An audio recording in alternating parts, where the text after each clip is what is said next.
آج دل نے چاہا کہ اپنے رخ کو ذرا ایک دوسری طرف سے بھی لے جا کر بیان کروں، جس کی طرف غفلت ہے، کافی حد تک غفلت ہے، اور وہ ہے معاشرت کے حوالے سے۔ یا ایھا الذین آمنوا ادخلوا فی السلم کافہ، اے ایمان والو اسلام میں کامل طریقے سے داخل ہو جاؤ۔ اب کامل طریقہ کیا ہے؟ صرف نمازیں ہی پڑھنا، روزے ہی رکھنا، صرف عبادت کا اہتمام کرنا، یہی ہے یا کچھ اور بھی؟ اس لیے علماء نے لکھا ہے دین اسلام کے 5 شعبے ہیں، جب تک ان 5 شعبوں کو احسن طریقے سے نہیں اپنائیں گے اس وقت تک گویا ہم کامل طریقے سے اسلام میں داخل نہیں ہیں۔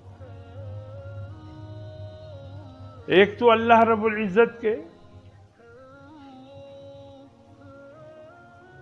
یعنی جو عقائد کی ضمن میں آتے ہیں، اللہ پاک کی ذات اور صفات کے حوالے سے باتیں کہ خیال رہے کہ اللہ کی ذات میں، اللہ کی صفات میں، اللہ کے علم میں، اللہ کے تصرف میں، اللہ کے تدبر میں، اللہ کے علم میں ہم اللہ کے ساتھ کسی اور کو شریک نہ ٹھہرائیں، اس میں اللہ کو وحدہ لا شریک سمجھے۔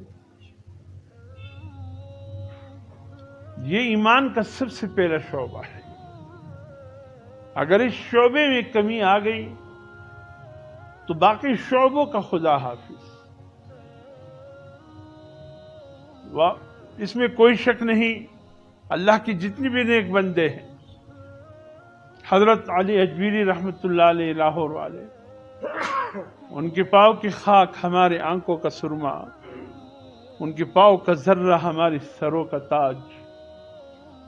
اجمیر کے حضرت خواجہ معین الدین اجمیر رحمۃ اللہ علیہ، ان کے پاؤں کی خاک ہمارے آنکھوں کا سرما، ان کے پاؤں کا ذرہ ہماری سروں کا تاج۔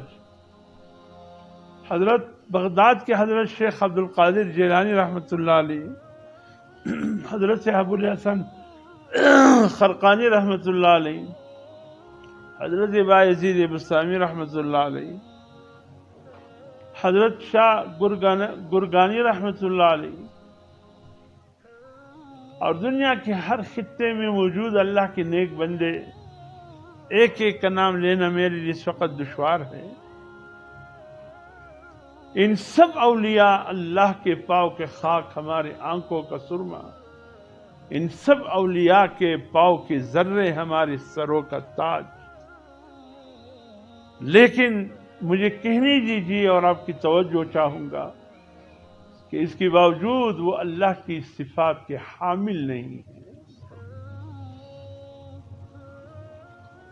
اتنے بڑے اولیاء پھر بھی مخلوق، اللہ کی ذات خالق ہے۔ یقیناً اللہ کے نیک بندے ہیں، بہت اونچے مقام اللہ نے ان کو عطا کیے ہیں، لیکن اللہ نے کسی کو بھی اپنی ذات و صفات میں کسی کو شریک نہیں بنایا۔ اگر اللہ کے ساتھ کوئی شریک ہوتے تو سب سے بڑی ہستی جناب نبی کریم صلی اللہ علیہ وسلم، پھر ہر کام میں اللہ کے ہم شریک ہوتے۔ اگر حضور صلی اللہ علیہ وسلم اللہ کے ساتھ اس کی ذات و صفات و علم، قدرت، تصرف، تدبر میں حضور صلی اللہ علیہ وسلم اللہ کے شریک نہیں ہے، پھر کوئی ماں نے ایسا لال نہیں جنا جو حضور صلی اللہ علیہ وسلم کے بعد اللہ کے ساتھ کسی اور چیز میں شریک بن جائے۔ اس لیے مزارات میں جو کچھ ہو رہا ہے یہ سب غلط ہو رہا ہے۔